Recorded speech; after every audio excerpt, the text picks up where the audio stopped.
ahead and call this meeting to order at 7:06 p.m. But as a preliminary matter, this is Aaron Vandestein, the chair of the Grafton Public Library Board of Trustees. Permit me to confirm that all members and persons anticipated on the agenda are present and can hear me. Members, when I call your name, please respond in the affirmative. Marty Essner. Aye. Doug Bowman. Aye. Staff, when I call your name, please respond the affirmative. Beth Galloway. Aye. Cindy Zariello. Aye. And anticipated speakers on the agenda, please respond in the affirmative. Cassie Brown, is it? Aye. Great. And do we have any other speakers? Okay, very good. So good evening. This open meeting of the Grafton Public Library Board of Trustees is being conducted remotely consistent with Governor Baker's executive order of March 12th, 2020. Due to the current state of emergency in the Commonwealth to the outbreak of the COVID-19 virus. In order to mitigate the transmission of the COVID-19 virus, we have been advised and directed by the Commonwealth to suspend public gatherings. And as such, the governor's order suspends the requirement of the open meeting law to have all meetings in a publicly accessible physical location. Further, all members of public bodies are allowed and encouraged to participate remotely. The order, which you can find posted on the town's website at www.grafton-ma.gov, allows public bodies to meet entirely remotely, so long as reasonable public access is afforded so that the public can follow along with the deliberations of the meeting. Ensuring public access does not ensure public participation unless participation is required by law. This meeting will feature public comment. For this meeting, the Grafton Public Library Board of Trustees is convening via Zoom video conference as posted on the town's website, identifying how public may join. Please note that this meeting is being recorded and that some attendees are participating by video conference. Accordingly, please be aware that other folks may be able to see you and that take care not to screen share your computer. Anything that you broadcast may be captured by the meeting, by the recording. All supporting materials that have been provided members of this body are available on the town's website unless otherwise noted. The public is encouraged to follow along using the posted agenda unless I note otherwise. We're now turning to the first item on the agenda. Before we do so, permit me to cover some ground rules for effective and clear conduct of our business and to ensure accurate meeting minutes. I will introduce each speaker on the agenda, and after they conclude their remarks, the chair will go down the line of members, inviting each by name to provide any comment, questions, or motions.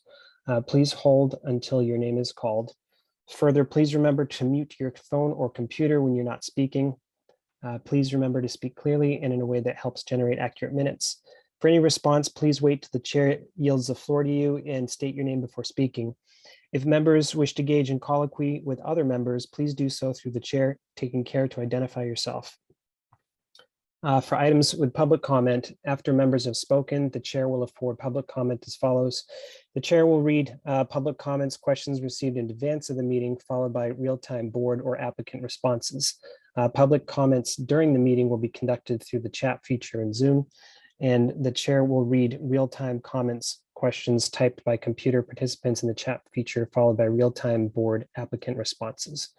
Finally, each vote taken in this meeting will be conducted by roll call vote. Great. Okay, just give me a moment and I'll pull up the agenda. Yes, Stephanie says she's trying to get on. I just sent her the Zoom information again. Very good. Thank you. Yep. Okay.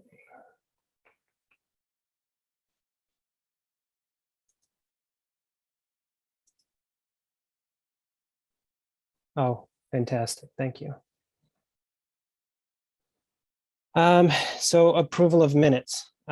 So I read through the minutes from the last special meeting.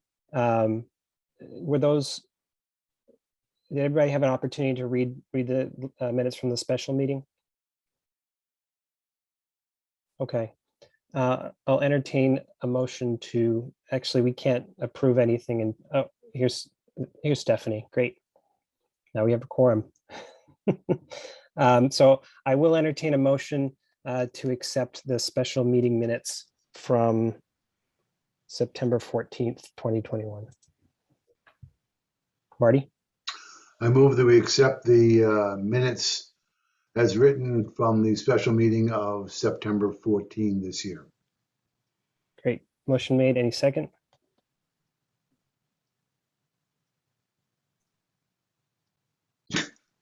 I'm Doug or sorry, second. Stephanie? Great, I'm sorry, I was no worries. staring in space. Okay, all in favor, Aaron, I, Marty, Aye. Doug, Aye. and Stephanie. Aye. Great. We also have the minutes from the August 25th, 2021 meeting.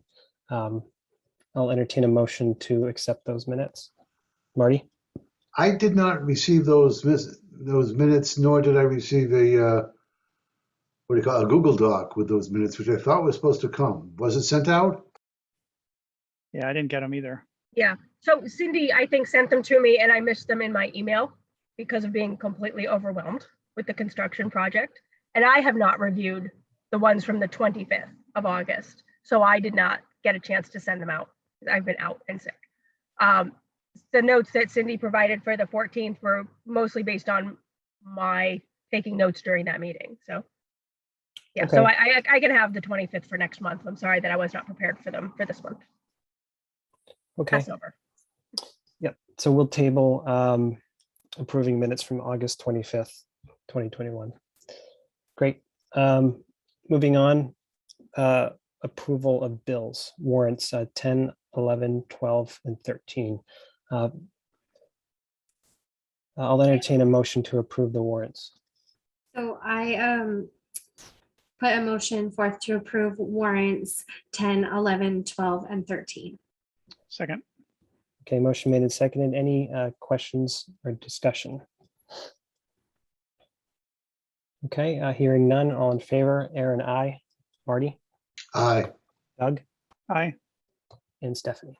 Aye. So ongoing business. Can you scroll down Can I- just Can I make a suggestion? yes. Can we, were you intentionally leaving Cassie's presentation until later, or should we move that up since they're both online now? No, I have no intention of, I did not intend to leave it at the end, so we can certainly move it. I think that's a great idea, Doug. So Assuming she's ready. yes, Cassie, are you ready to present? Great, I saw a thumbs up. So let's go ahead and allow Cassie the floor. Cassie Brown is working on her Eagle Scout, and Dana Wilson touched base with Cassie to discuss the project that she's working on that will have a connection with the library. And she'd like to present that to us and I guess answer any questions we may have. So please go ahead, Cassie. Welcome. Hi, everybody. My name is Cassie. I'm a freshman at I'm a freshman at Grafton High School. Can you give me a second? Yeah, there's a little bit of feedback. Yeah, give me 1 second. Sure. Yeah.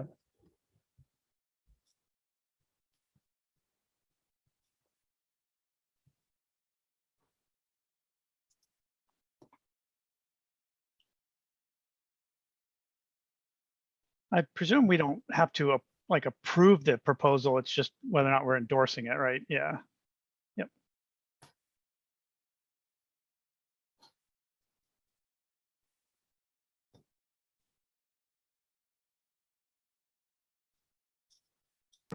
Better?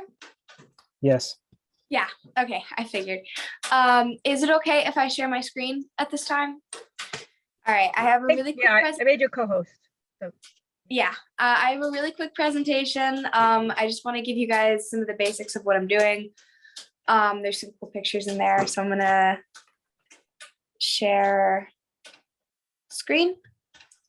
Right?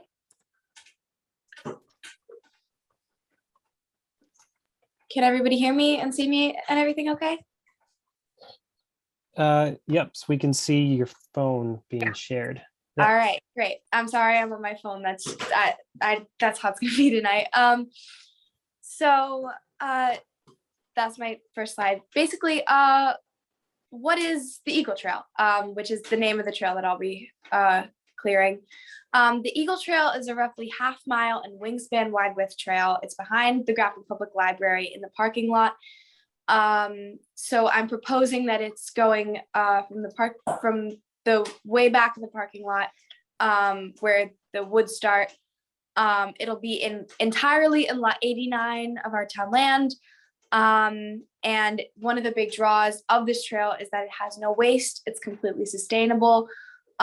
Basically what happens is that all of the wood and brush that we take out gets put into a wood chipper and made as tread for the new trail. So we put wood chips down as the trail tread. So I have a few reasons as to why I really think this is a necessary and needed project. The first thing is that I know in the town there's been a lot of proposals for what to do with this land, whether it be the super park or a pavilion. And so I would hope that this would be a really cool thing to do with a lot less cost to the town. There aren't a lot of hiking trails in the center of town. There aren't a lot of walking trails in the center of town that really get people to have an opportunity to enjoy nature and like green spaces and the world around us. And I really want this to be a good opportunity for the library.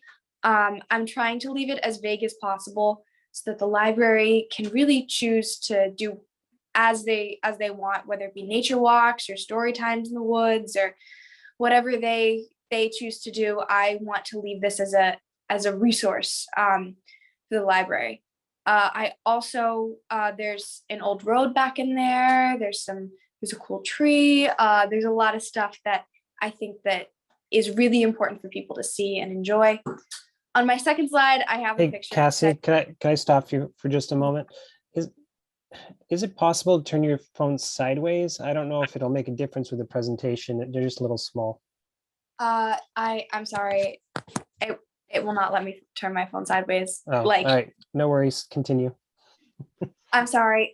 I have tried like 3 different devices to get onto this meeting, and this is the only one that's working tonight. So I really apologize for that.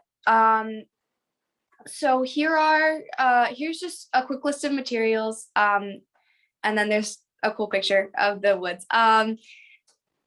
This isn't necessarily something that the library needs to pay too much attention to, but if you have these materials, send me an email. The other thing that I have here are some pictures of maps.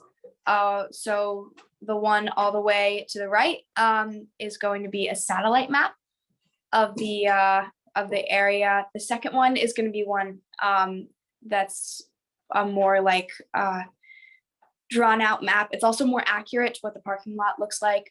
And the third one is going to be just one of when we walked back in the woods. It's actually probably not going to look that way in the final proposal, but I wanted to give you an idea of like what the loop is going to look like and how long the trail is going to be. I also have some logistics. Ideally, this project will take about 4 weeks. 2 weekend on each weekend, 2 time slots every day on the weekends. Volunteers will sign up through a Google form. Then if you volunteer to bring equipment, you bring equipment a half hour early. We do some equipment checks to make sure you know how to work it. And also anybody under the age of 18 will not be using power tools. I can't use power tools because I'm in Scouts PSA and I'm not allowed to, but if you're under the age of 18, the general rule is you're not allowed to use power tools in my proposed project. Here are some proposed logistics. I know you can't see them too well. I'm so sorry about that. But essentially there's 3 groups, right? Group 1, group 2, group 3. There's week 1, week 2, week 3, and what each of them will be doing on their respective weeks. Again, not like super, like it's more the nitty gritty stuff, but I really want to give you some proposed logistics for that part of it. Here is a proposed budget. Altogether, my total budget without any donations will be $1,571, but I'm in the works right now to try to bring down the costs. Koopmans is working with me. I have a few other things in the works. So I'm going to go over here again. This is the same materials list as you saw before. Now it's just prices next to it. And then that's what I've got for there. So yeah. Thank you so much for listening to my presentation. I have a new email, which I can put in the chat now, that you can use if you want to email me with any questions, but that's about all I want to talk about today. If I'm going to open it up to questions at this point. Do you need me to stop screen sharing, or what's up with that? Yes, please. And if you'll send okay. the presentation, we can incorporate that in our documents and make sure anyone who wasn't here gets a copy to see too. I have a PowerPoint that Dana sent out to you that all the trustees had in advance, and I think that chart with delegation of duties and possibly the budget is in there already. So. Okay, great. Okay, great. So I will entertain some questions for Cassie. I think I saw Stephanie with her virtual hand up. So please, Stephanie. Hi, Cassie. I was wondering, you showed a lot of maps of the walking trail and the proposal. Do you plan on including something with that map, like at the start of the trail when people use it, or is that just for the proposal? I have a few ideas for the trailhead right now. I need to decide whether I want like mileage on there, but I'm also working with some other like scouts in the area, upcoming Eagle Scouts, anybody who wants to do a project on that.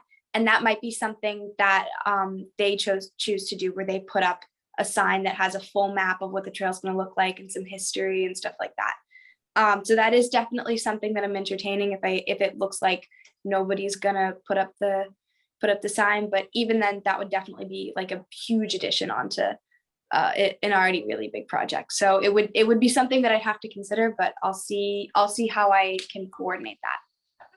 And also, no worries about being on your phone. I also tried multiple devices, so you are fine.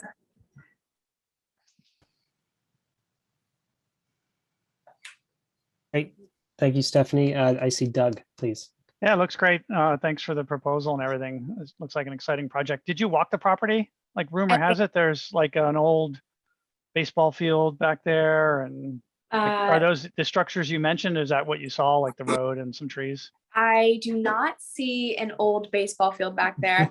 I do see two rock walls lining each other in a road formation. At the end of that big rock wall is that tree you saw in the presentation. Also, when I was walking back in there, we saw the possibility of something that looks like the foundation of a house. So that would be something really cool, but I do not see an old baseball field. And if there is, I probably stopped right before it. Yep. But there's a lot of really cool history.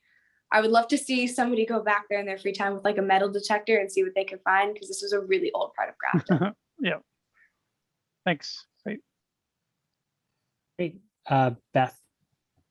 So the library loans out metal detectors, and you can borrow one and then take it along the trail. Seriously, it's part of our library of things. I think it's a great, exciting project. I have one small concern, and that's parking. We are mandated by Mass Board of Library Commissioners as an assurance of our grant that the parking lot is for library use only. So we can't have any other trailhead be in the parking lot, but I'm concerned about people coming to park who might want to walk the trail. And what is the fine line between you're coming to use the library and this is library related, or it isn't? So I'd like to suggest that some endorsement from the trustees kind of include like it is library related and an endorsement to park and use the trail so we don't run into any trouble. I think it's an awesome idea, and I'm very excited about it. And we've been doing a lot with the land trust and having like a signpost with a QR code, so you can click to get more information with the trail map and then have it right on your phone. So technology might be a really good possibility for not having something big and bulky and a big map right at the beginning. I mean, you can do that too, but there's other options too. And we have rakes too. We need rakes. Awesome. Great, thank you, Beth. Anything in response, Cassie? I mean, I would say that I would hope that the idea is for this trail is, oh, like your little sister is still in the library, take a walk. I very much would hope that this would be something that people would go primarily to the library for and then have the trail on the side. So. Great, thank you. Marty, please. Yeah. Hi, Cassie. Martin Essner. I walked the property yesterday, or part of the property, and I drove around the perimeter, and I tried to get my bearings relative to the map that was on the was a PDF was sent to us.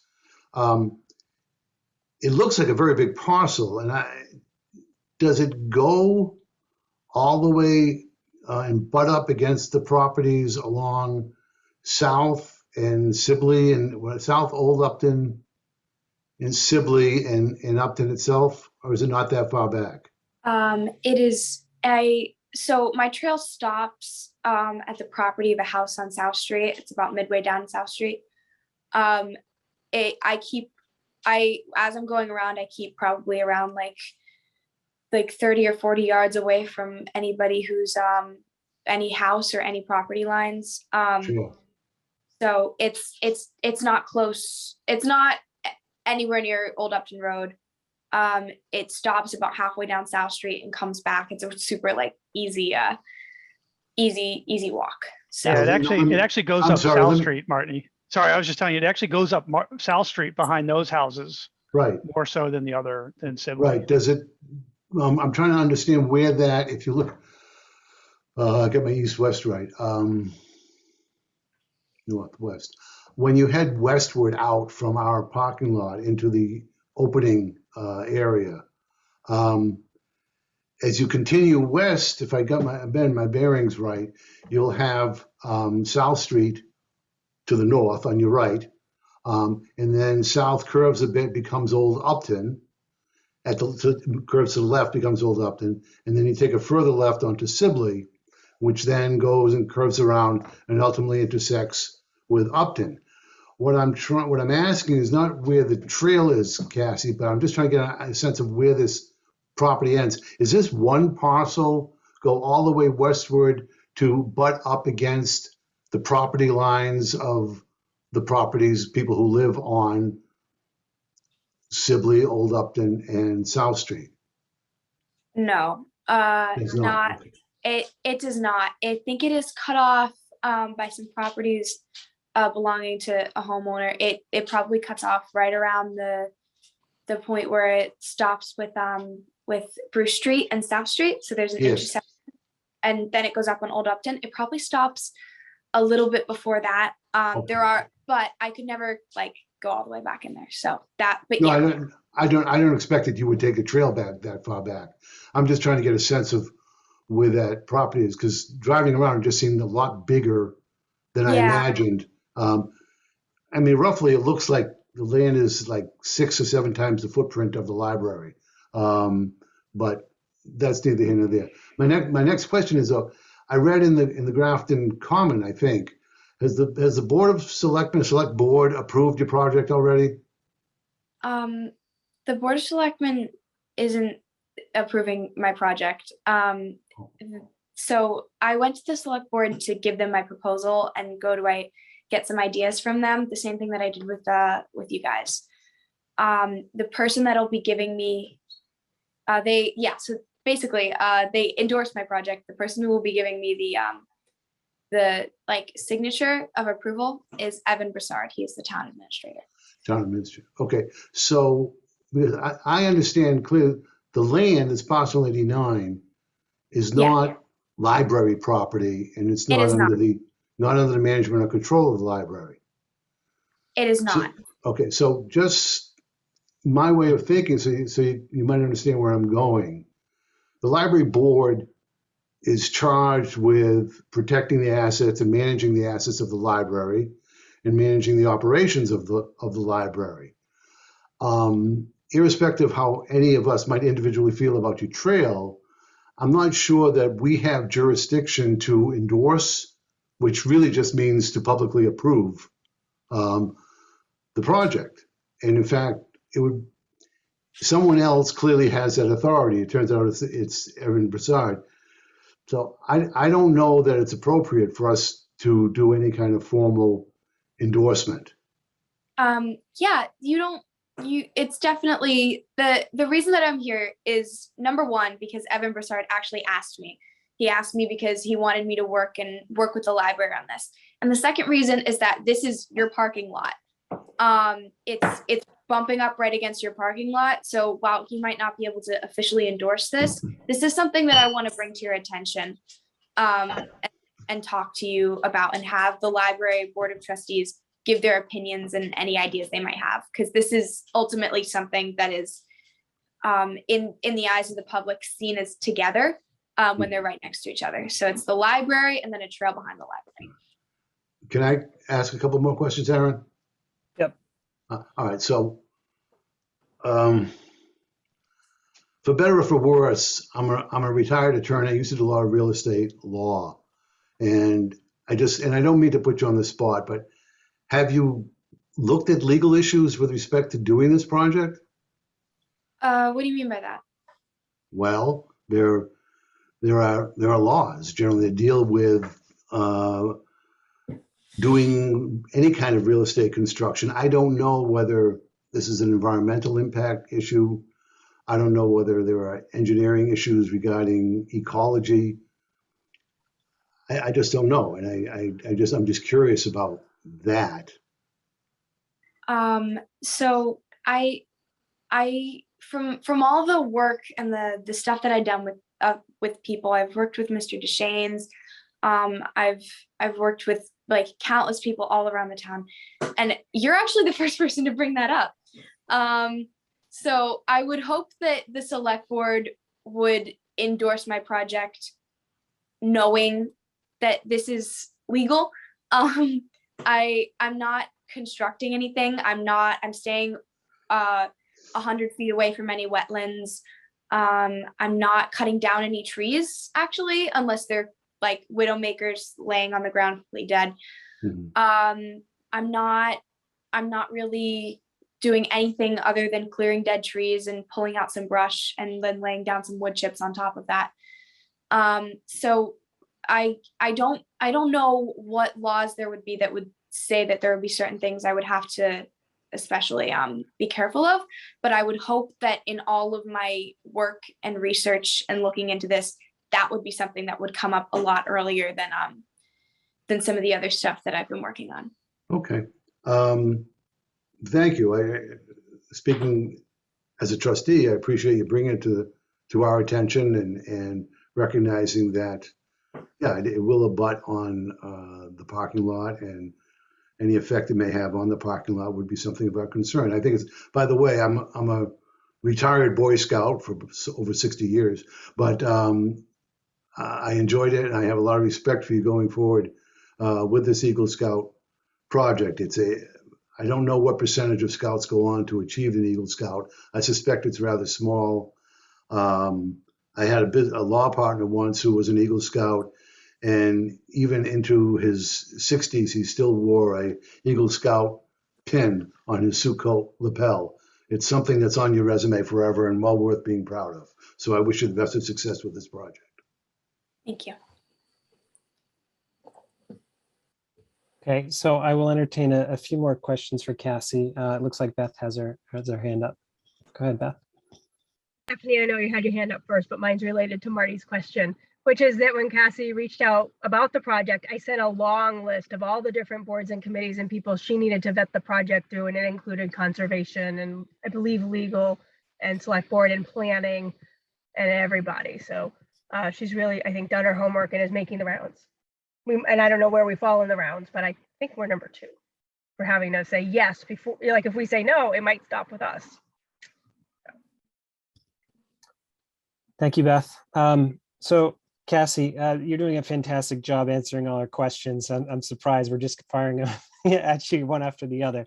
This is a really fantastic project. And I don't remember when I first heard about the possibility of having some trails behind the library, but when I heard that in conjunction with the new building, I was really excited about it. So I'm glad that you're bringing this into fruition for the town.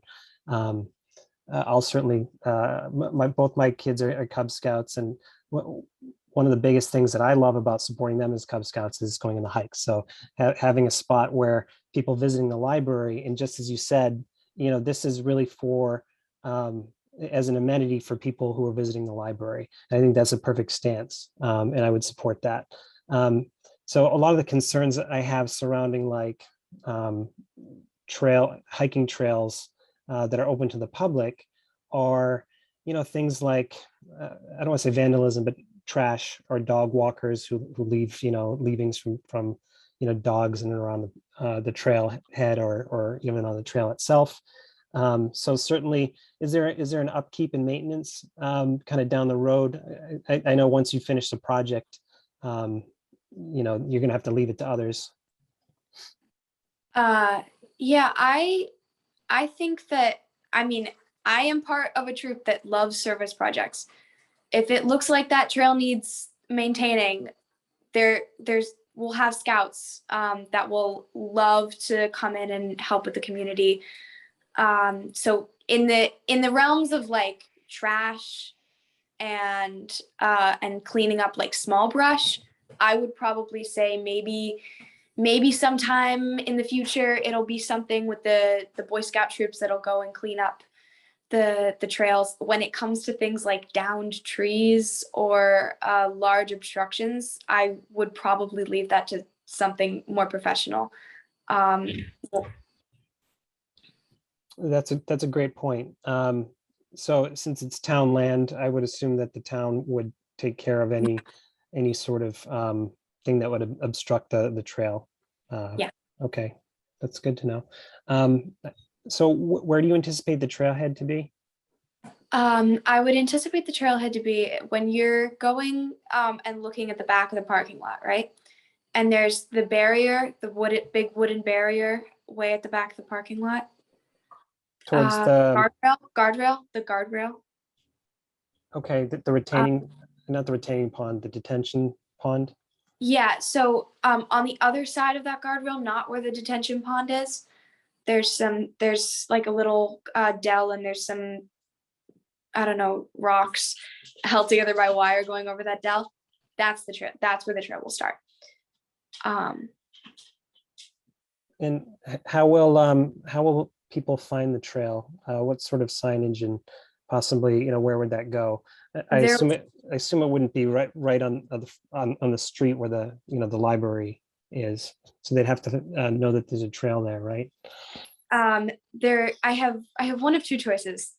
There are trees right at the edge of the woods. I know I'm definitely putting in a sign that says like the Eagle Trail. I'm definitely putting in a trailhead. People know where it is. That will either be on a trail or on a tree at the beginning of the trail, or maybe it'll be right outside the trail on a pole or something in those realms. But it would probably be on a tree. Okay, very good. Well, thank you. That's all that I had. I think there's one more question, and then I think we can move on. But please, Stephanie. Thank you. So, Cassie, this question is about your project, but not actually directed to you. So this is more for Beth and maybe even Marty with your knowledge. So when we're talking about the library and the endorsement of it, I can't help but that kind of statement that Beth said earlier, kind of circling over in my head, is that the parking lot is for library use. This isn't library land. The library is not going to be like gifted it or charged with its care in any way. And so how is that going to impact our like the grants that we have gotten for the library and the renovation? So I didn't know if that had kind of been taken a step further, not Cassie on your end, but on our end. Have we investigated what kind of impact that would have on us and on the library Because even though I love the idea and I love your proposal, on a personal level, as a board, we don't want the state in any capacity coming back and saying that we violated, with the agreement essentially that we had with them to accept these grant money. So I didn't know if that had been verified. Please, Beth. Not yet. And I think that I need to run it past MBLC because I think the reality is we have 88 spaces or something like that. But the library is 26,000 square feet and we have a meeting room that holds 181 people standing. So we need all of that parking for library business. So if it's, my party line has been, people are welcome to park there with the understanding it is only for library business until it becomes a problem. So if I get to a point where there's 10 people parked on a Saturday, beautiful Saturday afternoon or morning, who are not coming to the library at all, who are on the trailhead, those are the cars that are going to get towed. If we walk around the library and say, whose license plate is this? Nobody owns up to it, the cars are going to get towed. So there may need to be on your trailhead, you can't park here. You have to park at the common, you have to park elsewhere to access the trail. And I think that's something that we need to clear with MBLC, and we need to do it before the project moves forward, because I don't want you to get all your other permissions and then have MBLC say, no, this was not part of the scope of your project. It's not part of your grant. You're in violation of assurance number 37, which is parking, is for library business only.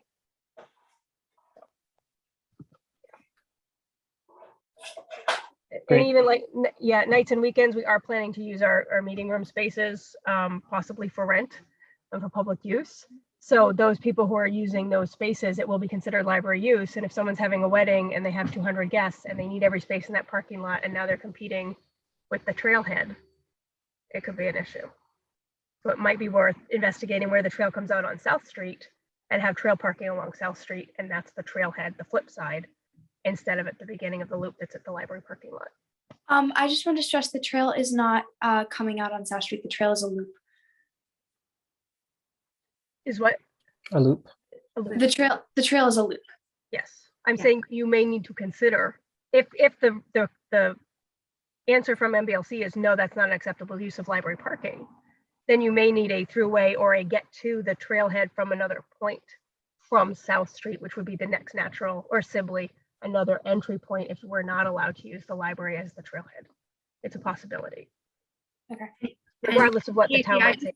Yeah, I just want to throw out that whatever decision kind of they say on that in no way is a reflection of how we feel about your project. And I hope you just can understand that we have to make sure, like Marty said, that we're protecting the assets of the library and the town with this project and making sure that we stay in compliance. So just to say that. Okay. From what I've heard, I think there's probably a way to do this, but we need to involve the MBLC, and I'm happy to take the lead on that on behalf of the library board. I'll work with Beth to get the contacts, and if anybody else would like to assist me on that on the board, I'll certainly accept any help. But I think Dana, who joined us, would like to say something, and then I think we need to move the discussion. Please, Dana, go ahead. Hey, can you hear me? Yep. Okay. My only thought on this was I've been hearing from a lot of people, and they've been pretty forcibly saying this to me, that the parking is not really, it's not just for the library, or it's not the library. So I think we kind of need to clarify that. So, they think that it's owned by the public, that it's town owned, the lot. So I guess I don't know if we need to address that, or I may not be saying it. And I may not be articulating it well. Okay, anything else, Dana? No, that's all. I wanted Beth to know that, and you. Great. Beth, please. We've been talking since the beginning of the grant process about how the library parking is designated as library parking only as part of the grant assurances. And we revisited it when we were talking about Super Park. going in that location that has been now designated as a possibility for a potential trail. And I have recent grant assurances that were reevaluated by town legal counsel and signed by Peter Carlson, chair of the select board, and by Evan Prasad, our town administrator, agreeing that library parking is for library business only, period, from this year. May I say something? I think that sounds good. I think there's a lot of people that don't understand that. I just wanted to point that out. That's all. I've been hearing it from 2 or 3 different people. So if Evan knows that, then that's what's really important. So then if that's the case, we'll have to find out because it could be a potential issue. Okay. Yeah, we've been communicating it all along and it's falling on deaf ears. And I Yes. feel like it's not going to get communicated unless we open and start towing people, which is a damn shame, frankly. Which is the what? It's Which a would be a shame. damn shame. Yes, I agree. Pardon Sorry. me, Kathy. Okay, that's all I had to say. Thank you. Yeah, because the intent is not for the library to not be a good neighbor. But we have limited parking and we're expecting our anticipated attendance, which in a good year is 81 to 89,000 visitors a year, to triple when we reopen our facility, to triple. I understand that. Okay, That's I'm why I gonna. brought it up. So I'm going to move the discussion. So I think there's an action item here, and thank you, Beth and Stephanie and Dana, of course, for your input, regarding the parking. So I have an action item to speak to the MBLC. And Cassie, I don't know if you have my direct email, but I know you've been working with Dana. So between the 3 of us, I think we can communicate effectively over email or another phone call. So. But I'm really excited about the project and I hope we can make it happen. And, I'll do everything in my power to, try to make it happen. I think it's a great resource for the town and for the library patrons as well. So thank you. Okay, well, you're welcome to stay on as an attendee, but you're also welcome to drop off if you'd like. And if there's no further discussion, I will move on to the next item on the agenda. Okay. Yeah, thank you so much for having me. I'm gonna head out. Thank you. Thank Bye. you. Thank you. Bye, Casey. Okay, so I still don't have the agenda in front of me. Where is it? Do you have? Here we go. I've got it now. So we are on to the MPLCP building program grant. Beth.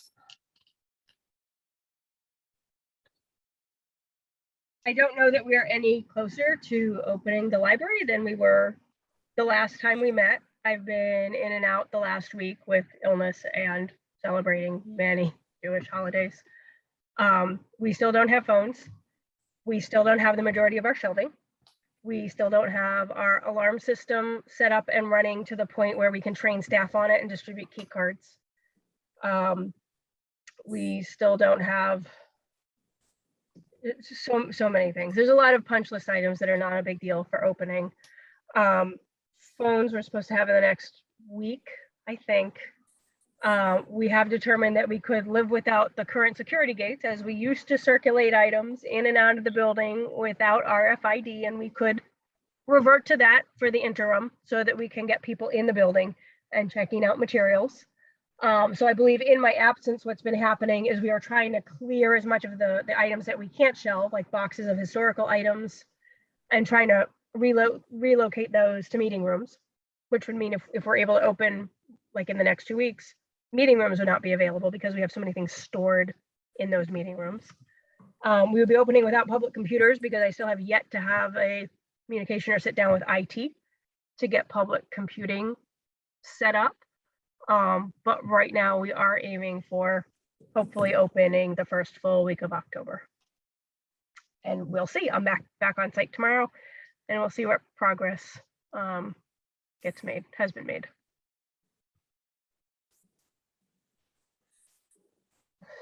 Questions? Yep. So I'll start. So I think you started the discussion off with you feel we're not any closer to opening I guess maybe with the items that need to be checked off the list, but you feel we can open the first week of October Yeah. with certain contingencies. Yeah. Okay. I feel like we need phones. I mean, I don't think it's fair to ask staff to use their cell phones to return calls to patrons. And we have a Google Voice number, but that's tricky. Our voicemail is working. So anybody who calls the library, it goes to a audio and transcripted voicemail, and we can return a call and place a hold and all of that. From a safety standpoint, yes, any staff member can grab their phone and call 911 if we need to, but then we're going to be submitting reimbursements for use of our personal phones so that we can open. Okay. Yeah. Thank you, Beth. I saw Stephanie and then Doug. So please, Stephanie. So I actually just wanted to highlight something that I already had offline talked to a few of you about, but just in case nobody or not everybody got the Grafton paper last week. So the Thursday, September 16th, Grafton News has a full page article that says that the renovations have been completed at Grafton Public Library, and a ribbon cutting and grand opening ceremony is for the community scheduled the first weekend in October. So if anybody is, it got brought to my attention actually at a bus stop conversation, and that's why I picked up this version of the paper. So I know that Beth had said she had been trying to kind of clarify that, and the Erin's aware of it, but just so everybody is aware, that is the most recent until tomorrow paper of the Grafton News, and it's inaccurate. So we might be getting some questions about that. That was a press release apparently sent out by the construction company.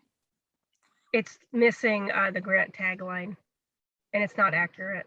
So the town is working to make some corrections. Great. Thank you, Stephanie. Thank you, Beth. Doug, please. I'm curious if the book sorting is functional. And the reason I ask is I'm wondering if there's a plan to, in advance of the actual library physically opening, if you're going to start collecting books before then, to try to ease into getting all of these books at once. One issue is that without all of the shelving in place, we can't fit. We have about 4,000 items currently out that we need to start reshelving. And some of those spots on the new shelving, because we're lacking shelving, it's very tight. So it's going to be very challenging to reshelve 4,000 items. But, as soon as we have a place to put them, we only have so many carts. We only have so much meeting room space. We only have so much wall shelving in the sorting room to fit things. So we'd like to, but in the meantime, there's no fines, and anybody can return items because they may still be getting, Marty, you're still getting overdues. If you're getting an overdue notice, you can bring it to any one of 153 member libraries. Shrewsbury's only 10 minutes down the road. Westboro's close. If you don't want it in your house anymore, you can return it anywhere. And even if it's destined to come back to Grafton, either to fill a local hold or come back on our shelves, it'll either get held somewhere or we'll get it in a box and we'll set it aside until we have a chance to start checking things in. But again, we don't have shelving for the new book and large print room. We don't have shelving for the rest of the easy readers. We don't have shelving for a lot of the YA collection. So as those items come back, there's nowhere to put them.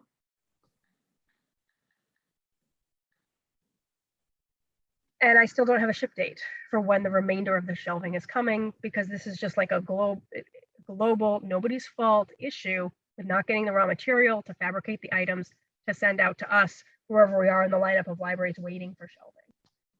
Does that book sorting room, I mean, I can remember seeing the conveyor belt with the carts. Does it have any shelving and storage in that room? But obviously not enough. But it does. It's already it was 3/4 full when I left last week.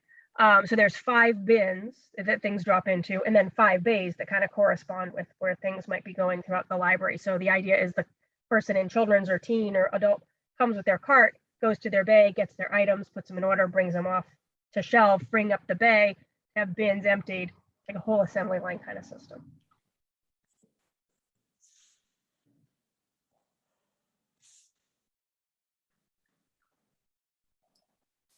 Okay. Any further questions for Beth?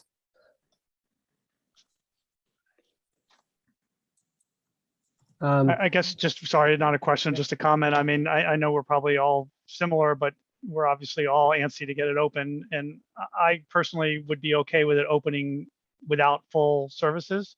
Obviously, things like phone and safety, some things we just have to have before we open, but.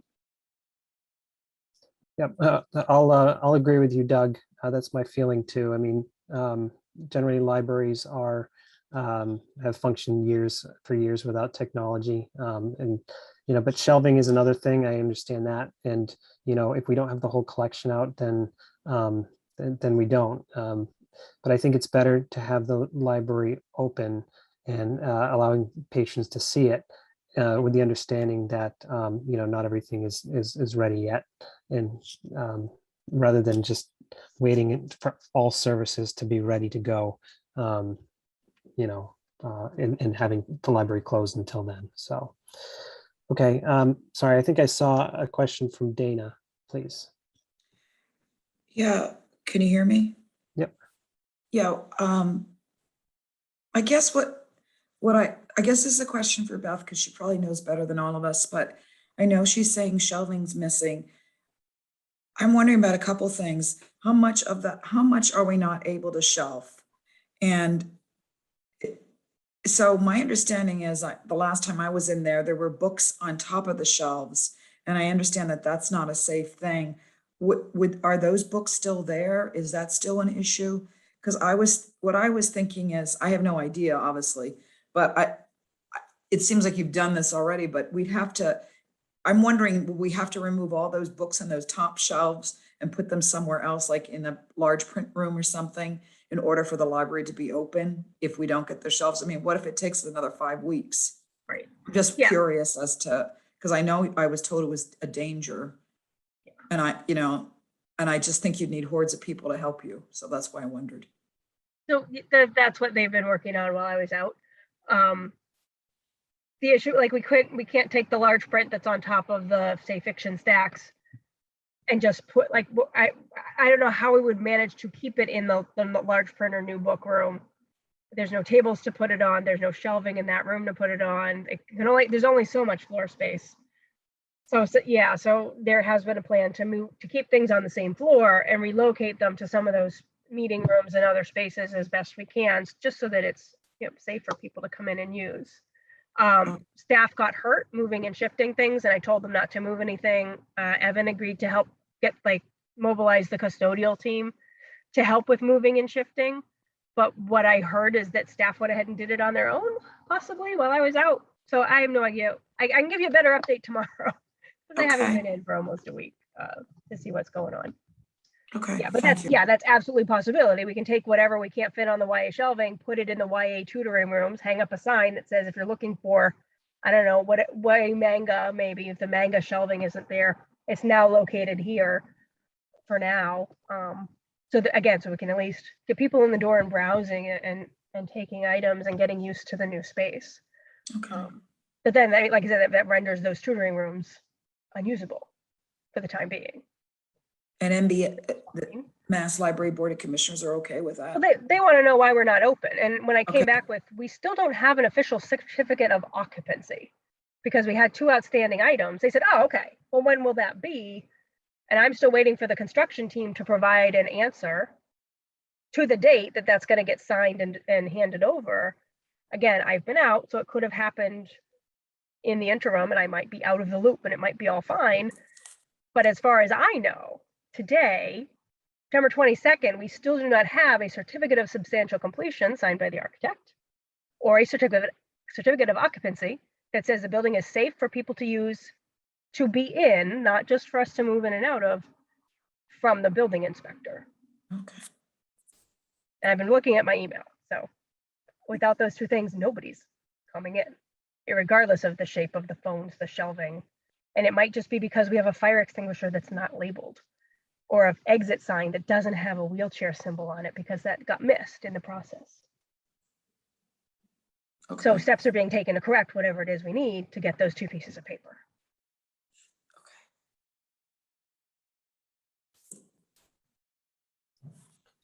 Very good.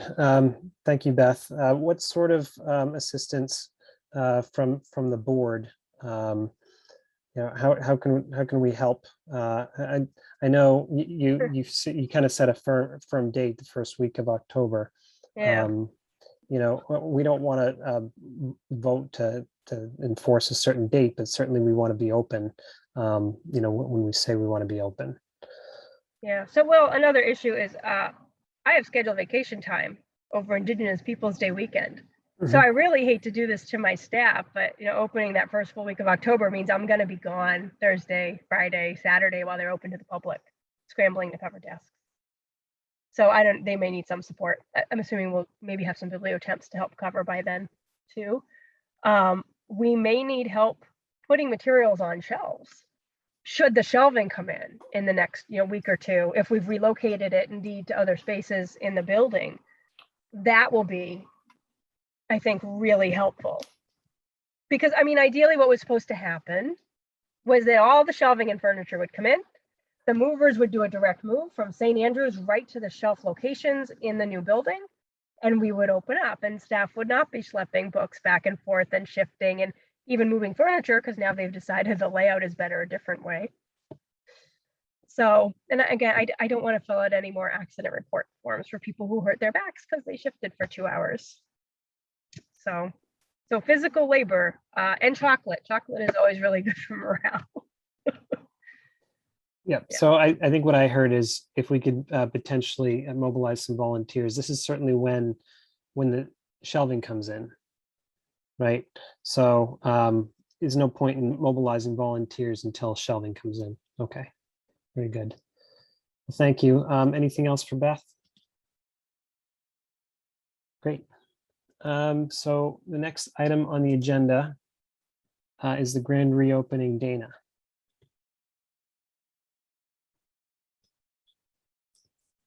Well, hi, can you hear me?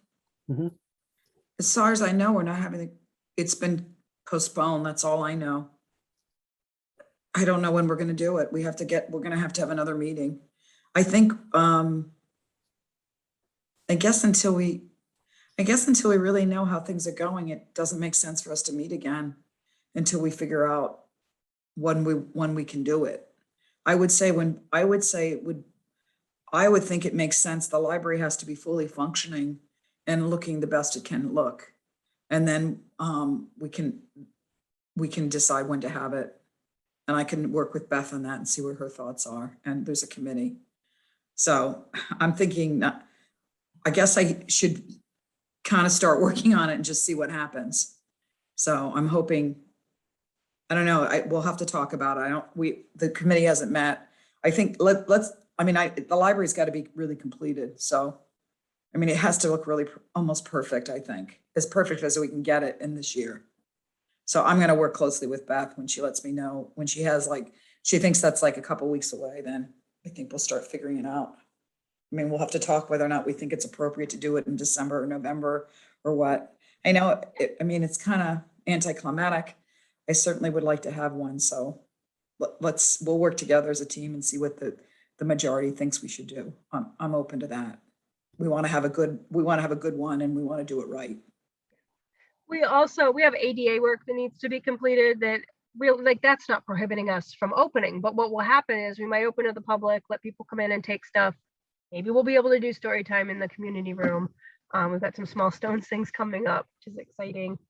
But then when whoever comes back to repair sinks and counters and bring them to ADA compliant height, we're going to have to not close the building, but close off sections or relocate staff who are working in those spaces. So I want to get that piece finished and then have a ribbon cutting and dedication and then proceed as the committee suggested, which is to have some things in spring and summer, a year after the move, to do family celebrations. And some of that was hinging, I think, on COVID too, and the possibility of kids getting vaccinated so we could have families celebrating along. And outside is always good. Okay, so I will stay in tune with you. I think the ribbon cutting, the way I look at ribbon cutting could be done in advance of the big party. And I also think it would be nice and make sense if we're happy with the way things are looking and everything's going well as far as COVID-19 to have a couple of small donor parties, which we should have. And we have space to do that. So, okay, so I'll just stay in touch with you, Beth, and we can talk offline too. you have like a general idea when a time may be better than another. Thanks. Thank you. Great. Thank you, Dana. Any further questions for Dana or Beth regarding the grand reopening? Okay. Please, Marty, go ahead. I just want to say,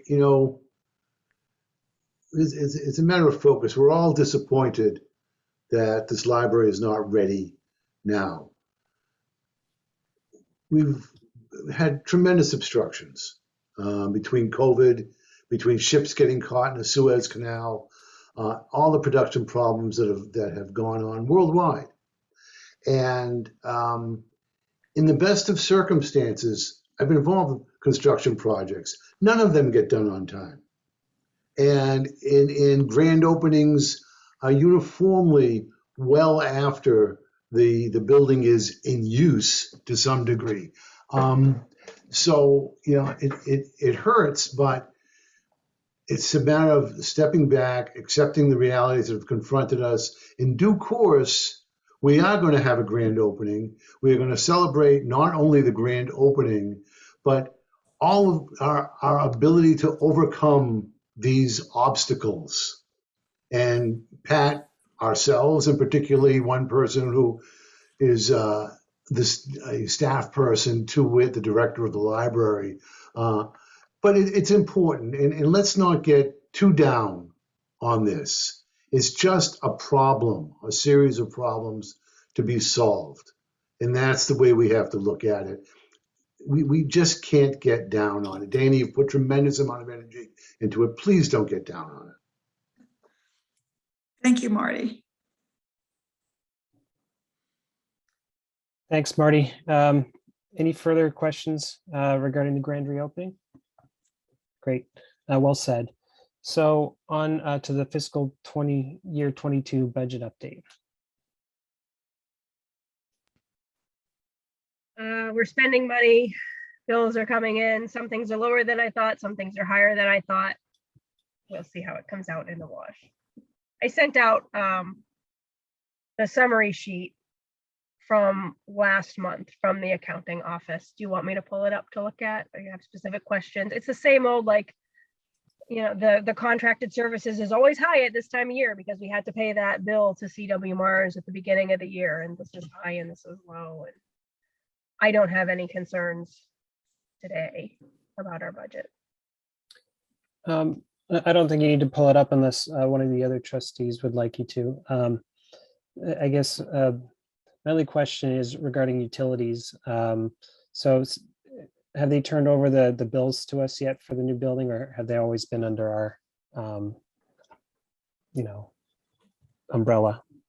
Yeah, so I've just been paying the things from St. Andrews. I believe the water, I always forget the difference between water and sewer. We got an abatement for some of sewer. I think we got an abatement for some of water. And we just need to, I don't know, wait and see how the size of the building plays off against the energy efficiencies. We are still in the 50-day blowout period of running the HVAC system at full capacity to test it.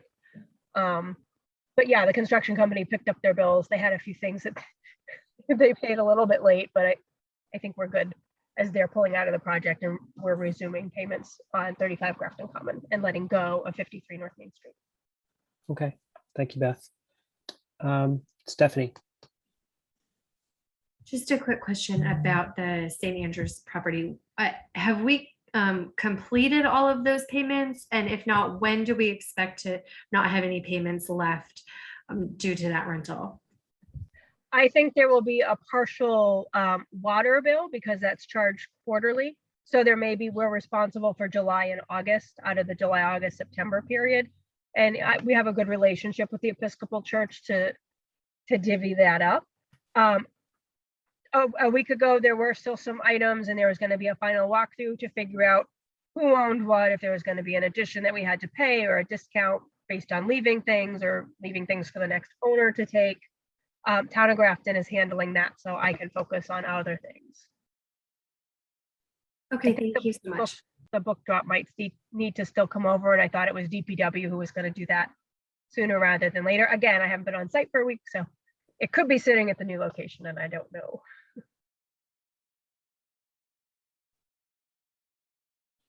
Okay, any further questions for Beth on the budget update? Great. IT update, Beth. We've had success with submitting a few ticket items to our new company. We're not doing it directly through their ticketing system yet. It's being handled by the town administrators team.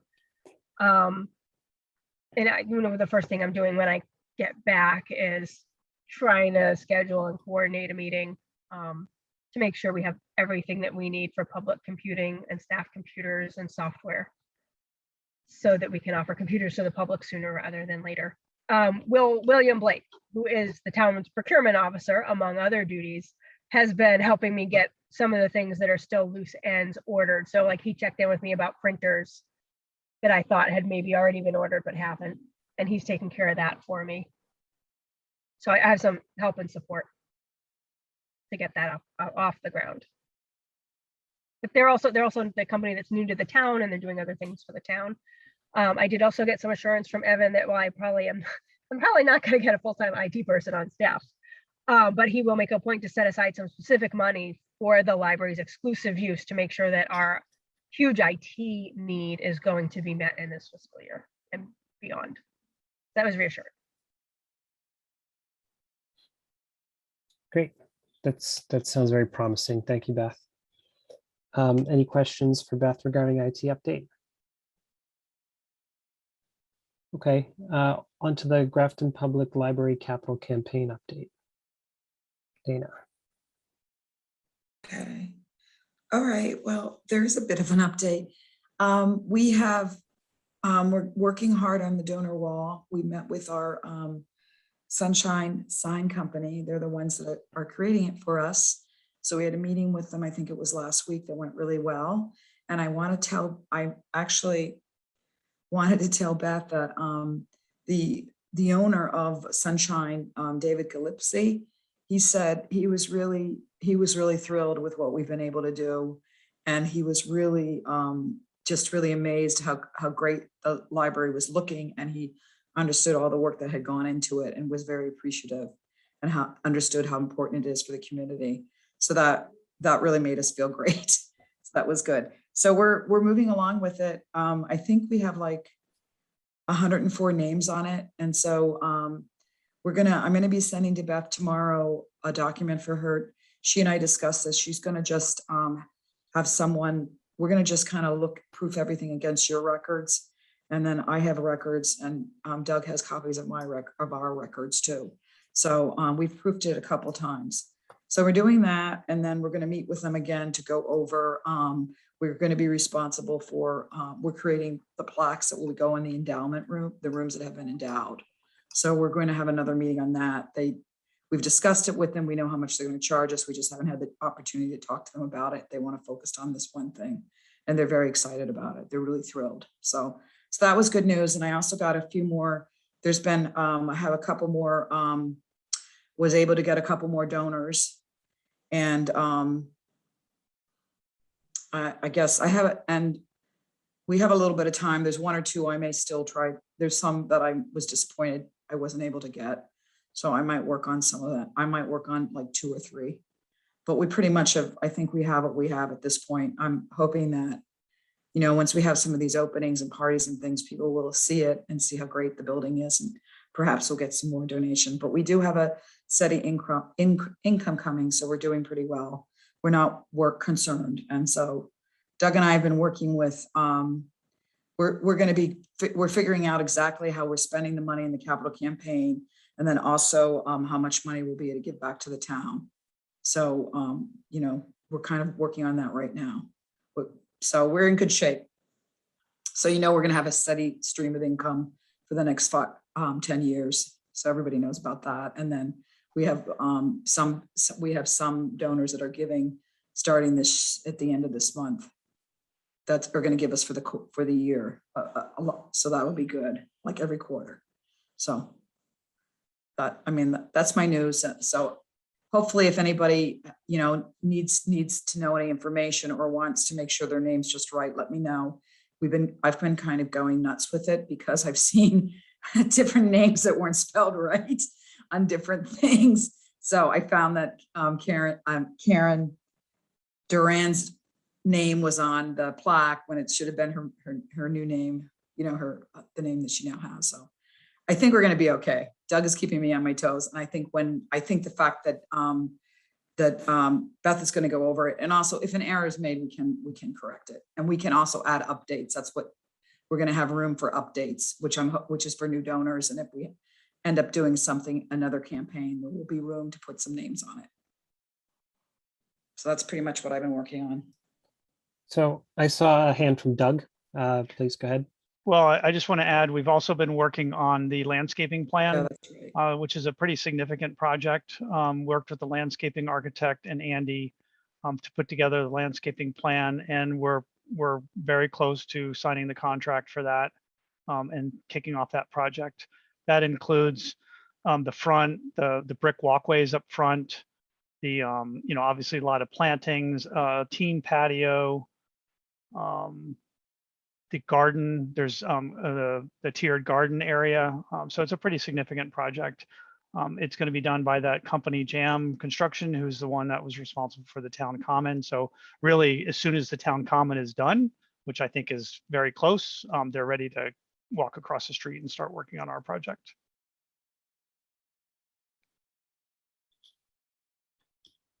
So I guess one question for Doug and then one for Dana. Do you know about the walkway in the front? Because I know I think the town finally did come by and did a little bit of cleanup in the front because it was kind of overgrown. So will that kind of remain that way until we sign the agreement? And there could be a couple of weeks until they're finished with the common. But also, I think there was some stonework or something that's supposed to go in the front too. To have a proper walk up to the front of the library, and make that really look nice. If you can't answer, it looks like Beth can. Well, I'll let Beth answer first. Yeah, Okay. she can answer. So the scope of the original construction contract has been fulfilled. So that's why right up against the building, there's very nice mulch beds with some new plantings. But then all the like the old memorial gardens looks really overgrown because that correcting that or making that look pretty was not original scope as written into the construction contract. So everything else that's above and beyond that the capital campaign is taking care of, that's why it's all overgrown. And there's this sense that we don't touch that, like we're just waiting for the next company to come in and do that cleanup. So it's gonna look unattractive and not very pretty for a little while yet. Does it look better? They did. They mowed. They did mow and they mow. did trim a little bit. So it looks much better than it did 2 weeks ago. And any volunteers who want to can go in and weed. Send me an email that says how many hours you put in, because we'll total that into our ARIS report. But the whole thing will get taken care of. And yeah, the brick and the stone, they waited a long time for the granite curbing that the bricks were going to go inside of to come. And that's like the shelving. It's something that is just a global delay, and we're getting it when we can get it. And they're doing the common first because that's how it's phased. And they'll come over and do our part next. Yeah. So yeah, that answers my question about the walkway. So thank you. Yeah. So the other question was about the donor wall. Where is there a plan for where it will be in the library? Yes, there is. Mhm. It's going to be, as you come into the library, you walk through the vestibule, and then you kind of step in, you see the square, that beautiful triangle of marble, and then you look straight ahead, and it's going to be on the wall if you look straight ahead. Community room is to the left. There's the two doors, and there's a wall, and then there's a wall behind it is the kitchen. That door is supposed to be shut. That door is shut all the time. So that's the most prominent place. And we've designed it all around that space. And Andy, I worked with Andy on this too.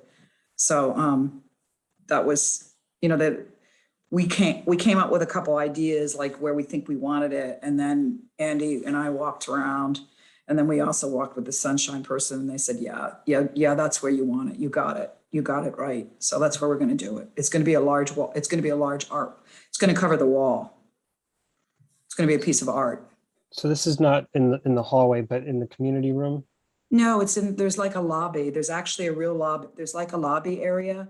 There's, I don't know, you might call it a foyer. In front of the community room, there's that nice display case.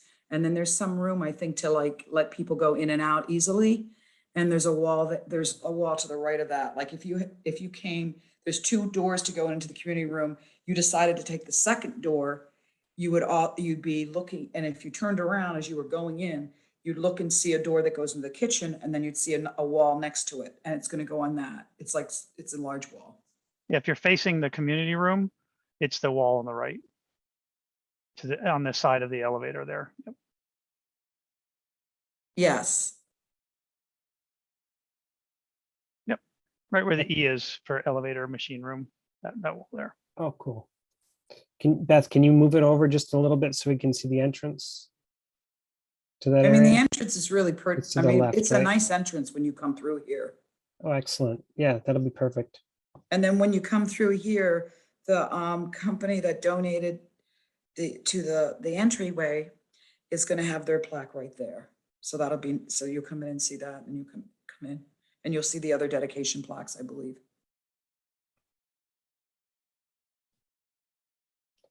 Okay, that's all that I had. Thank you. Any further questions for the capital campaign committee? Okay, great. The next item is advocacy. It says tabled, but there's just one thing I wanted to bring up. Just that with Andy stepping away from the project to work on the common project, the OPM has taken over a lot of the responsibilities of kind of the day-to-day. But the issue with having somebody who's not on site like Andy was, is it's hard to coordinate a lot of the local, day-to-day resources that may be showing up to do things at the library and not having anybody there to really direct them. And it's not really up to the library staff there, and especially Beth, but she's been kind of fielding a lot of the day-to-day building and improvement work. So I reached out to Evan, and the town has actually appointed William Blake as a representative of the town to pick up kind of where Andy left off. And even though the OPM wanted to still be the one coordinating, there's still kind of a gap in communication. Beth has kind of been bridging that gap, which has been very difficult. So Evan was open to the idea of not having William Blake set up permanent residence at the library until the project is done, like I had originally proposed. But he was open to the idea of having William be on site at the library for a few hours every day, maybe during the busiest times when there's comings and goings. But that's certainly in the works, and I'm sure Beth can let us know when the best time for William to be there so that he can be most effective. So I just want to give a quick update on that. Great. Any questions regarding advocacy? Okay. Friends membership and update, Stephanie. So I actually only have one update because I keep being removed from the email train. So I'm not sure when the next one is, but this actually was originated from Beth Galloway and sent to the Friends. But it is the I Love My Librarian Award. So I don't know if everybody is aware of that. They are accepting nominations through September 27th. And this is for up to 10 exceptional school, public, college, university librarians. And if they're selected, then they would get $5,000 in recognition of their service to their communities. And so there are some things that they do need to have, including a master's degree that's accredited by the American Library Association. So we do have several of our librarians that are eligible for this award, including, and I apologize if I get any of their names incorrectly, Sarah Bannister, Allison Kusher, Heidi Fowler, Beth Galloway, and Patty Kelleher, who is the high school librarian. So again, those nominations are still going on for a few more days, and with all the work that our librarians have been putting in, especially the last year and a half, I encourage everybody to consider nominating.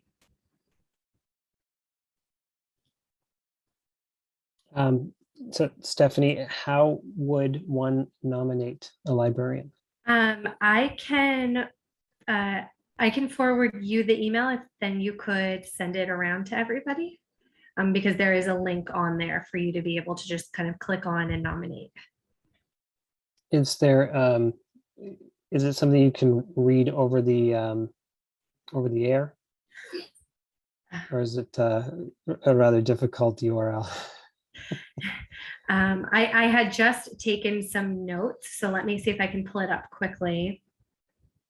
Yeah, perhaps we could get it over to Cindy and she can include it in the meeting minutes so that it's publicly available on the town's website. Yeah, I can do that. Okay, great, thank you. Any other questions for Stephanie regarding the Friends? Please, Beth.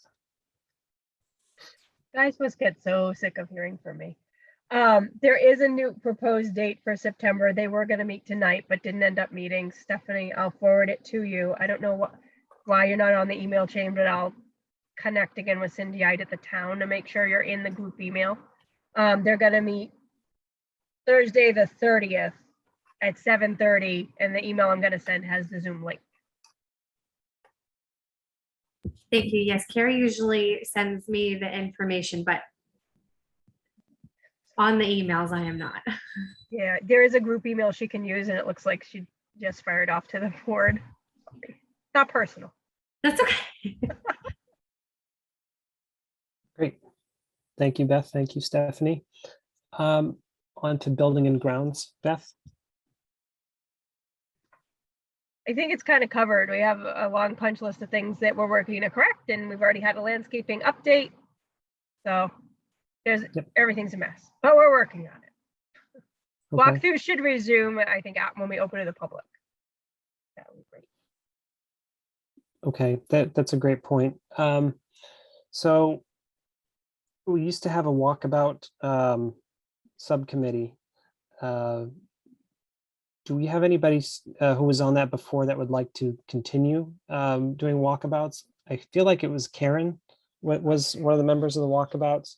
I think we at least need one other person who would like to be part of that committee.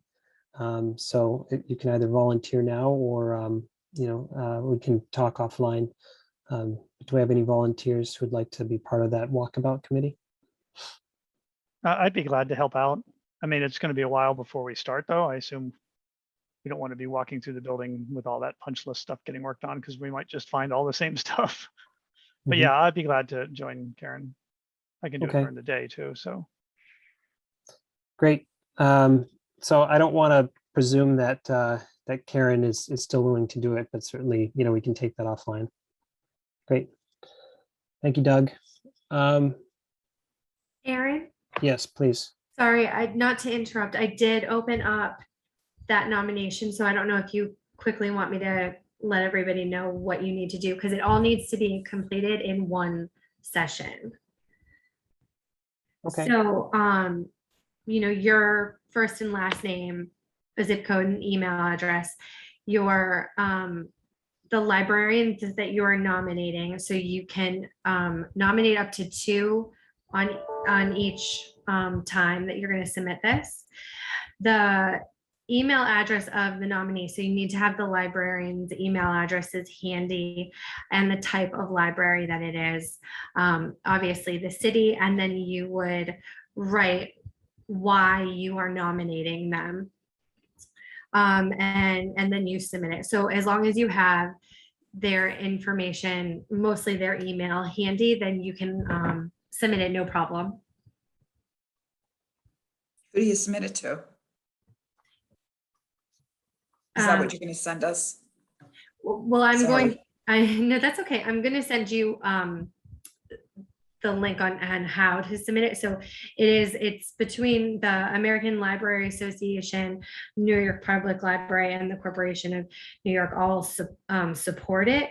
And it's done through the American Library Association. Okay. Thank you, Stephanie. On to COVID-19 update. Beth. Sure. So I'll just say about 2 weeks ago, we reinstituted our daily self-certification for health for tracking purposes because of the rate at which infection rate is going up in Grafton. So and everyone's been compliant.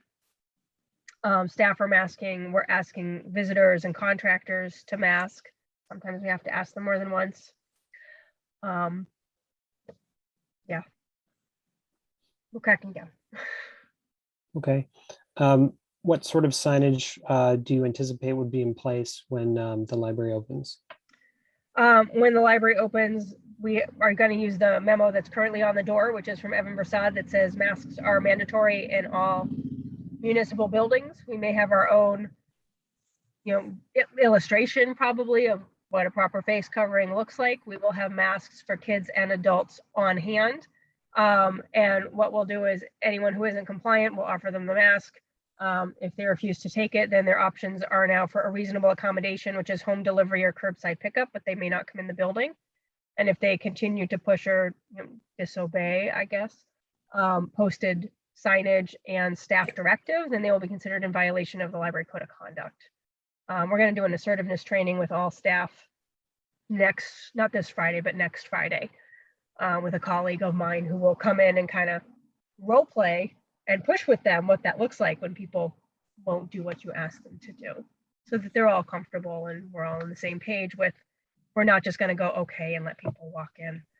I know that staff are working on fall programming. My suggestion to them had been for COVID purposes and safety and distancing and all of that, that we would do like programming for kids outside in October when the weather is conducive to that. And if we do resume story time or even adult programming in November, no matter what the size of the group is, we'll have it in the big community room, which allows us to really space people out, open the doors, and we might do more abbreviated programs or allow fewer people in. We scheduled with Small Stones Art Festival to have 4, I think, different events mid-October.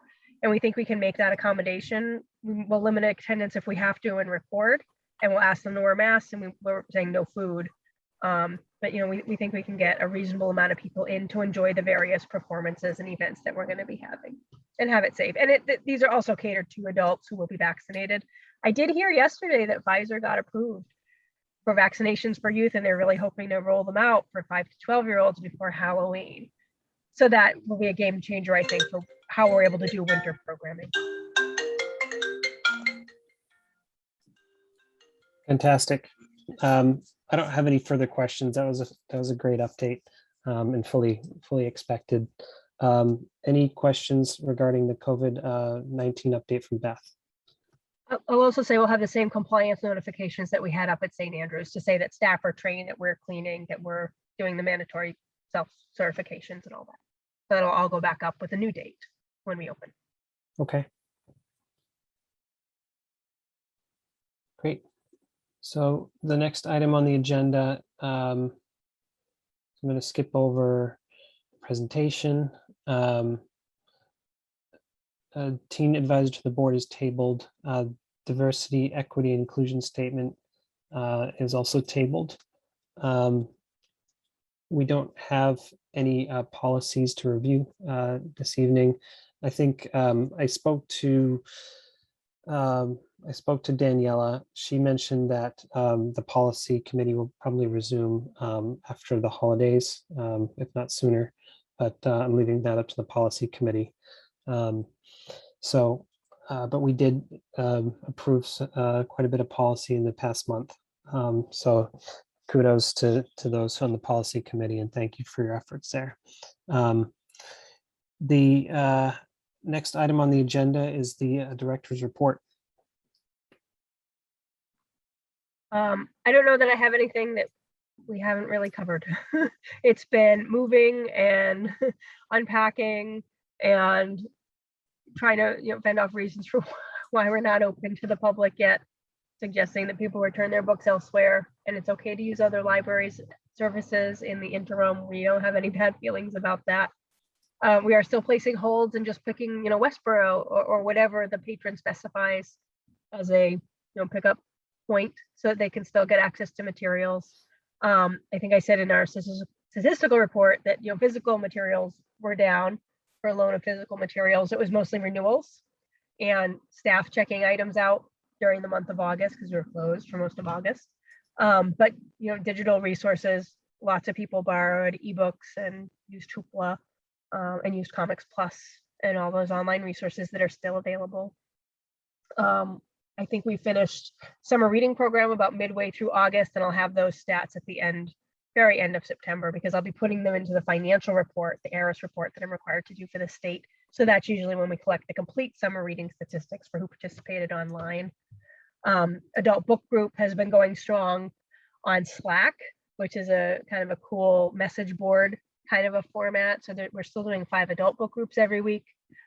We had 2 Lego builds. So even though we're still doing programming in August, we usually take more of a break in September anyway to recover from the summer, and then we start up again in October. So September's quiet, but we did, I think, just maybe 9 programs for about 30 people. We did have an issue with the Lego builds all through the summer, but it was really bad, I guess, for the last round. It was a reading unicorn, and people have to sign up in advance, and then they get their name put on a bag with a kit so that they can log in to the Zoom workshop with their kit and build along with the staff. And people came and took kits that were not designated from them and took them away from the pre-registered participants. So in the future, they will be on the hold shelf in alphabetical order, to maybe with obviously with staff supervision in the new space, where, at St. Andrews, we were just putting them out and trusting people to only take what had their name on them or was a free-for-all item. But that kind of soured the end of the summer reading program and the Lego builds, unfortunately, for some people. I'm happy to answer questions if anyone had a chance to look through the report or the stats. I mean, everything was down because we were moving and close to the public for the month of August. Right? Yeah. So I noticed it wasn't in the report, but earlier this month, the select board announced in a very official capacity that September is National Library Card Sign-Up Month, and that they are encouraging people who don't have a library card to sign up, and that replacement cards are free for the month of September. I thought that was kind of a neat thing for the select board to do. So for that purpose, I just wanted to bring that up also. Have you been getting? So how can you get a card if the library is not open? Yes. Right. So you can go online, fill out the Yes. form, and we'll mail it to you, and then you have access. Yes. So how has library card sign up been in response? Have you seen an uptick or not so much?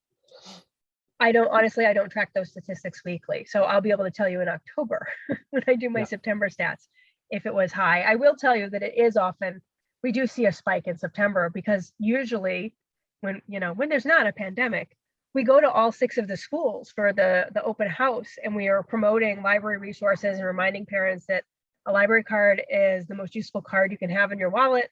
And it gives you access to tutor.com, which is free tutoring online from vetted tutors for your kids to use during the school year from 2 to 9 p.m. every day of the week. Like, that in itself makes it really valuable, to say nothing of all the online and physical resources to do your homework. So we do a lot of pushing every year, and we often have like 50 or 70 or 100 cards given out in September, because we kind of treat it like a library card drive. So I think we gave out 17 or 19, 15 in August, but we actually gave out a lot in July. It was like 53 new cards in July because we'd reopened to the public in June and July and people were coming in and getting them. But we did virtual cards and virtual card applications all through the pandemic. Numbers are Yeah, so I think we're going to see a big uptick in new Hope so. library cards and subscribers, you know, when Yeah. when the doors open. So I'm And- hopeful for that. and people coming back to say, you know, it's been 6 years. Am I still in the system? Do I still have a card? Oh, great. Let me reissue that. Or, oh gosh, you know, I did return books, but I still have fines. Oh, well, you know, we can waive those for you. Here's the new replacement card, no charge. Mhm. Yeah. We have new Great. cards. So Oh, yeah, they're new cards. mine was all falling apart, so mine's been digital for a while. So any further questions for Beth on the director's report? And if you want a new card, I guess now's the time to get one, right? Okay, so sorry, I lost the agenda. I think we have no further public comment. So unless I'm missing something, I think we should have a motion. Sorry, the next meeting is Wednesday, October 27th at 7 p.m. And at this point, I believe we'll still meet via Zoom conference, but we do have the option to meet in person. So I'm not asking for any current vote or motion, but certainly it's open for discussion. I saw a thumbs up from Doug, but I can't tell what he means with that. In person. Yep. I'm Okay. game for in person Okay. in a big room. Yeah. You know, I attended the select board meeting, and you know, as uncomfortable as it is to sit with a mask on, I mean, they sat and had an entire meeting with their mask. So I'd be open to meet in person as well, either at the current municipal center or in the new meeting room at the library, so long as we can record it and provide those who wish not to attend in person a Zoom link, which they also did at the select board meeting. They had attendees on Zoom, which we can also do. And we still also have the teleconference option as well. So we could start off with a hybrid if that was people's preference as well. Any other further comment, discussion?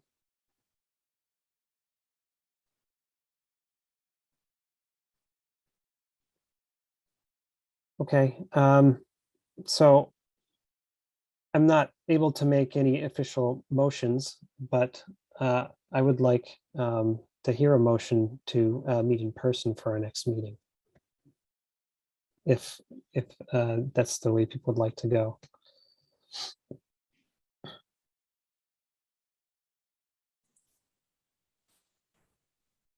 Stephanie texted me. She got kicked off and was not able to reconnect, so she must be having some technical problems. Okay, Dana, please. Yeah, I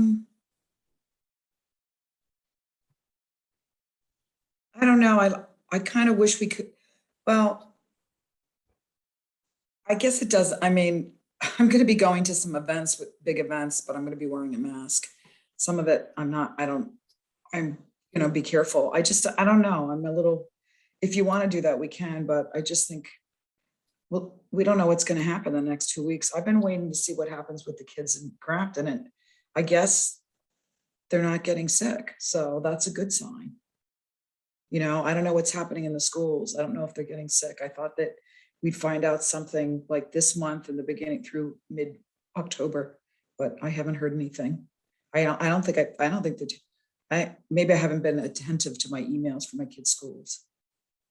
But Well, the town, that update that Beth sends out every week includes all the positive cases in Grafton, and I'm not sure. It doesn't tell you which ones are kids or not, or which ones are in the schools. It just tells you the total numbers.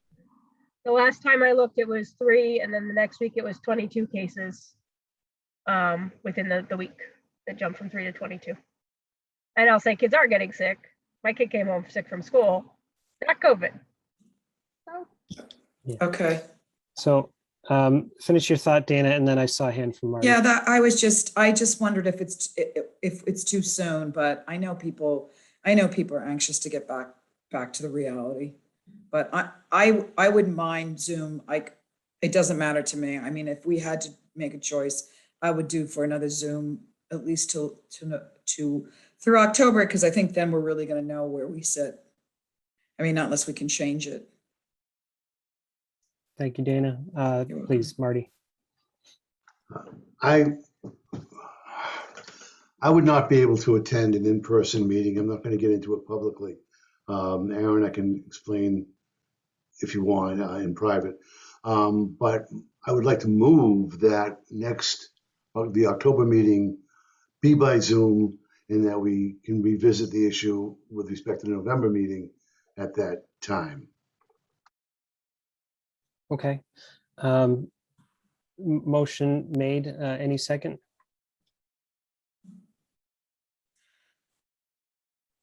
I saw. I'll second it. Dana's second. hand. Sorry. Okay. So motion made and seconded. Any discussion on the motion? I mean, well, Yeah, please. I was just, go 'cause, ahead. I mean, I mean, I said I'd be glad to meet in person. I see no disadvantage of meeting in Zoom either. I mean, we're very efficient and we're used to this now, so game Yep. either way. So regarding the motion made, I would just say that, we don't have the voice of the entire board. So to have the four of us, approve that we were going to meet in person. I do like the idea of having a hybrid model, but if we have 2 people in person and then 5 people on Zoom, it's like, okay, that's kind of silly. But so I'd be willing to support the motion on the table as well. Any further discussion? Okay, hearing none, all in favor of having the October 27th meeting via Zoom. Aaron, I, Doug, Aye. Dana, Aye. and Marty. Aye. All right, very good. I declare the motion carried. I got it right this time. So the last time on the agenda is the adjournment. Do I have a motion to adjourn? Marty. I'll move to adjourn. Second. Motion made and seconded. All in favor? Aaron, I, Doug, Aye. Dana, Aye. and Marty. Aye. All right, great meeting. Thank you, everyone.